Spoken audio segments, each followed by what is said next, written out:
بسم اللہ الرحمن الرحیم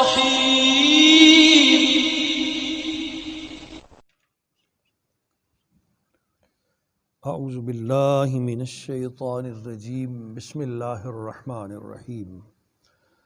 ام لہم شرکاء شرعوا لہم من الدین ما لم یأذن بہ اللہ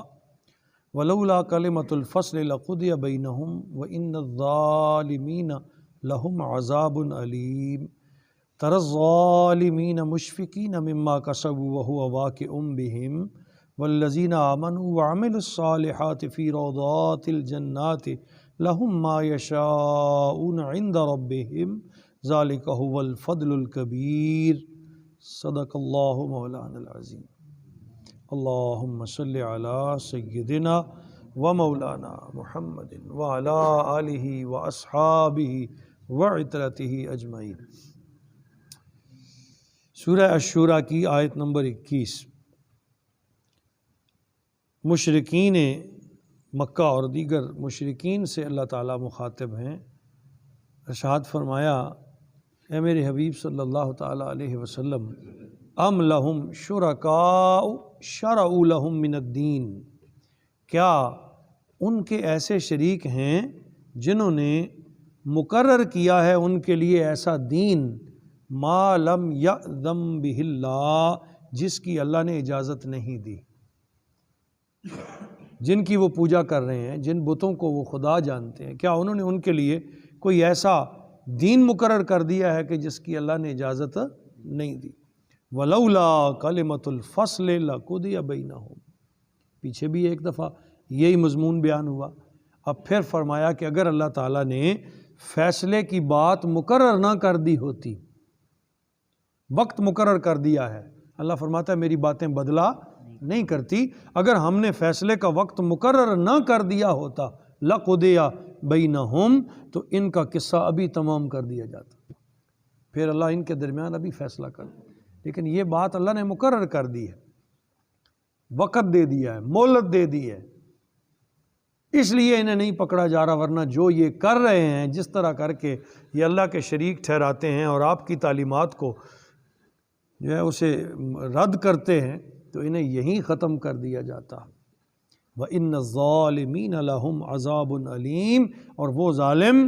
ایسے ہیں یقیناً ان کے لیے دردناک عذاب ہے، یقیناً ان کے لیے گرفت ہے، ان کے لیے اللہ کی پکڑ ہے۔ تری الظالمین، اے میرے حبیب وہ وقت آئے گا جب آپ دیکھیں گے ان ظالموں کو مشفقین، ان کے کرتوتوں کی وجہ سے ڈر رہے ہوں گے، مما کسبوا، جو کچھ وہ کما کے آگے لے جا رہے ہیں اس وجہ سے یہ اس وقت ڈریں گے۔ وَهُوَ وَاقِعٌ بِهِمْ، اور وہ ان پر واقع ہو کر رہے گا، ڈر کی وجہ سے عذاب سے بچ نہیں سکیں گے، اس وقت جا کے ڈریں گے، جب سامنے دیکھیں گے تو پھر خوف کھائے گا انہیں، لیکن اس وقت یہ بچ نہیں پائیں گے۔ وَهُوَ وَاقِعٌ بِهِمْ، وہ ان پر واقع ہو کر رہے گا۔ یہاں تک اللہ تعالیٰ نے کفار کا ذکر کیا کہ میرے حبیب آج نہیں مانتے کل مانیں گے، اور جب مانیں گے تو لمحہ گزر چکا ہوگا، پھر اس وقت یہ خوف بھی کھائیں گے، کانپیں گے بھی، لیکن وہ عذاب ان پر واقع ہو کر رہے گا۔ اور پھر اسلوب قرآن یہ ہے کہ جہاں اللہ تعالیٰ اپنی گرفت کا ذکر کرتے ہیں وہاں ایمان والوں کے لیے اپنے انعام کا ذکر کیا جاتا ہے۔ اب فرمایا والذین آمنوا وعملوا الصالحات، اور وہ لوگ جو ایمان لائے اور نیک اعمال کیے، فی روضات الجنات، وہ جنت کے سدا بہار باغوں میں ہوں گے،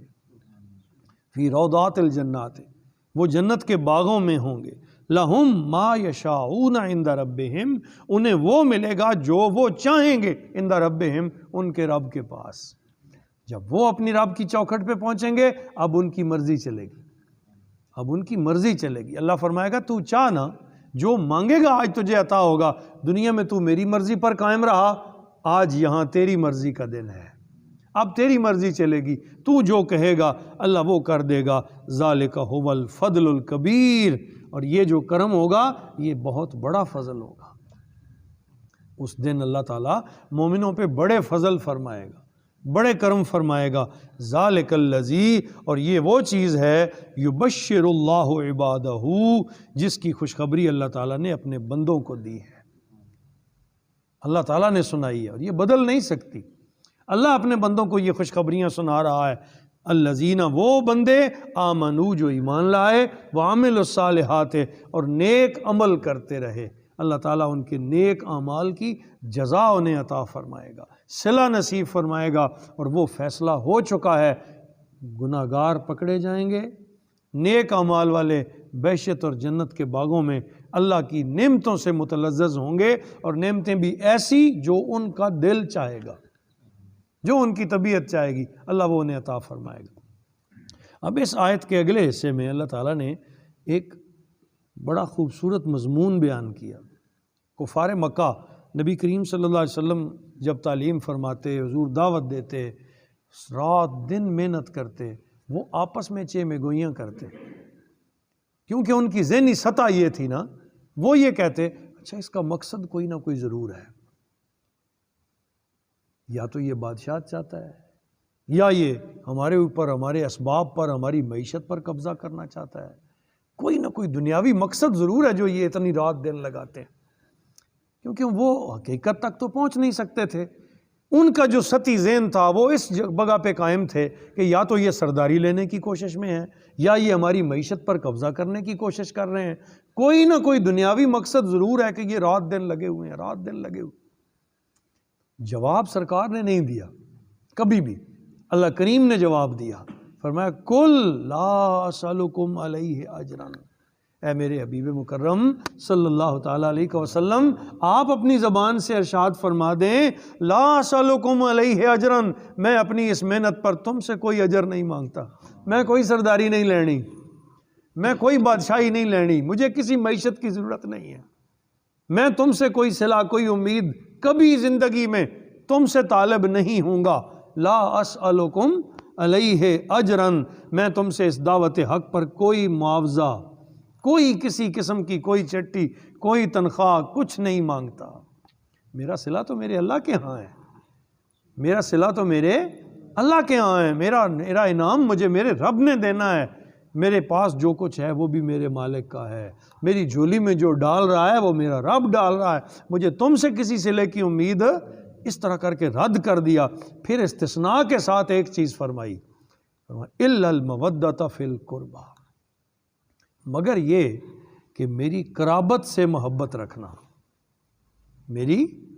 قرابت سے محبت رکھنا، دوسرا اس کا ترجمہ یہ ہے میری نسبت سے پیار کرنا، میں اور کچھ نہیں مانگتا، ہاں جس چیز سے میری نسبت ہو گئی ہے وہ صحابہ ہیں، وہ اہل بیت ہیں، خواہ وہ لکڑی کی ایک چھڑی ہی نہیں جس کو سرکار نے اپنے ہاتھ سے مس کر لیا ہو، اور صحابہ کرام کی یہی عادت مبارکہ تھی کہ جس چیز کو رسول اللہ نے کہیں زندگی میں ایک بار چھو بھی لیا، صحابہ اس کا بھی ادب کرتے تھے۔ ہاں میری قرابت سے محبت رکھنا، میری نسبت سے پیار کرنا، قرابت سے مراد اہل بیت بھی ہے، قرابت سے مراد صحابہ کی قربت نسبتی بھی ہے، اللہ نے انہیں نسبت عطا فرمائی سرکار سے، کہا نا کچھ در والے ہو گئے، کچھ گھر والے ہو گئے، گھر والوں کو اہل بیت کہا گیا، خاندان والے، اور جو در پہ آ کے بیٹھے وہ حضور کے صحابہ کہلائے۔ ہمارے لیے حضور کے اہل بیت بھی مقام والے ہیں، آنکھوں کی جا ہے، اور سرکار کے اصحاب بھی شان والے ہیں، سارے اصحاب حضور رحمت عالم صلی اللہ علیہ وسلم سے جنہوں نے کسب فیض کیا، جن کو سرکار کی نسبت سے ایمان نصیب ہوا، حضور نے فرمایا تم جس کی پیروی کرو گے تم ہدایت پا جاؤ گے، تو فرمایا الا المودۃ فی القربى، میں دعوت حق پر تم سے کوئی معاوضہ نہیں مانگتا، ہاں میری قرابت سے محبت کر۔ اس کا یہ بھی سرکار کریم صلی اللہ علیہ وسلم نے فرمایا نا، اس کا مطلب یہ نہیں ہے کہ ہم حضور کی قرابت سے محبت کریں گے تو نبی پاک کی شان میں کوئی اضافہ کر دیں گے یا حضور کو کوئی ریلیف دیں گے، نہیں، یہ بھی ہمارا ریلیف ہے کہ اگر میری نسبت سے جڑے رہو گے تو تمہیں ایمان نصیب رہے گا، اگر میری نسبتوں سے پیار کرو گے تو تمہیں اللہ کا قرب نصیب رہے گا۔ حضور نے فرمایا نا کہ حسن اور حسین رضی اللہ تعالیٰ عنہما یہ میرے جگر کے ٹکڑے ہیں، فاطمہ میرے جگر کا ٹکڑا ہے، جو اس سے پیار کرے گا وہ مجھ سے پیار کرے گا، اور جس نے مجھ سے پیار کیا اسے رب پیار فرمائے گا، اس پر رب مہربانیاں فرمائے گا۔ اسی طرح کہا میرے اصحاب میرے ساتھ نسبت رکھنے والے، ان سے پیار کرو گے تمہیں ہدایت نصیب رہے گی۔ میرے صحابہ تو ستارے ہیں، جس کے پیچھے چلو گے تمہیں سیدھا راستہ نصیب ہو جائے گا۔ تو یہ جو قرابت کی محبت بھی کہا رکھنا، اس میں بھی فائدہ کس کا ہے؟ ہمارا ہے۔ فائدہ کس کا ہے؟ ہمارا ہے۔ ہمیں بتایا جا رہا ہے میری قرابت سے پیار کرنا، جتنا کوئی میری نسبت کے قریب رہے گا اتنا ایمان پختہ پالے گا، اتنا ایمان پختہ پالے گا۔ اللہ تعالی ہم سب کو یہ نسبتیں عطا فرمائے۔ وَمَن یقترف، اور جو شخص کماتا ہے حسنۃً کوئی نیکی، نزد لہ فیہا حسنا، تو ہم اس کے اس عمل کو حسین کر دیں گے۔ تم میں سے جو نیکی کر کے آئے گا، جو بھلائی کر کے آئے گا، نزد لہ فیہا حسنا، ہم اس کے لیے اس میں حسن پیدا کر دیں گے، خوبصورتی پیدا کر دیں گے۔ ان اللہ غفور شکور، بے شک اللہ بڑا بخشنے والا اور بڑا قدردان ہے۔ اللہ سے بڑا قدردان کون ہے؟ وہ تمہاری عمل کی قدر کرنے والا ہے۔ جو تم نیکی کرو گے اللہ اسے قیامت کے دن اعمال کو گنا نہیں جائے گا، تولا جائے گا۔ یہ بڑی پیاری بات ہے۔ اعمال کا وزن ہوگا۔ وزن سے مراد کیا ہے؟ کہ تیرے عمل میں خلوص کتنا ہے۔ گنتی نہیں ہوگی کہ 10 نمازیں پڑھی ہیں، 20 پڑھی ہیں، 100 پڑھی، نہیں، وزن ہوگا۔ وزن سے مراد یہ نہیں کہ نماز ہے اس کی تو گنتی ہونی چاہیے تھی نا، کہ گنتی میں پڑھی ہیں، روزے ہیں گنتی میں رکھوائے ہیں، حج ہیں 1 2 3 4 گنتی میں رکھے ہیں، تو چاہیے تو یہ تھا کہ گنتی کی جاتی، اس نے 15 عمرے کیے ہیں، اس نے 2000 نمازیں پڑھی ہیں، اس نے 300 روزے رکھے ہیں۔ اللہ فرماتا نہیں، میں تو وزن کروں گا۔ اور علماء مفسرین فرماتے ہیں وزن سے مراد یہ ہے، یہ دیکھا جائے گا کہ اس عمل میں اخلاص کتنا تھا، یہ عمل کرتے وقت چاہت کتنی تھی، یہ عمل کرتے وقت اللہ پاک کی محبت کتنی تھی، اس کا وزن ہوگا۔ جس کے عمل کا وزن زیادہ ہوگا وہ قبول ہو جائے گا، اس سے درجے ملیں گے۔ اور جس کے عمل وزن سے خالی ہوں گے، یعنی ایسے بس فٹیک اور بیگار سمجھ کے کر دیا تھا، اللہ فرماتا ہے پھر ایسی نمازوں کی مجھے ضرورت نہیں ہے، مجھے تو تمہاری وہ نماز چاہیے جس میں اخلاص ہو، اخلاص کا وزن رکھتی ہو، محبت سے پڑھی گئی ہو۔ جتنا کوئی وزن والی محبت والی، شعور والی، لگن والی نماز ہوگی اتنا بڑا درجہ پا جائے گی۔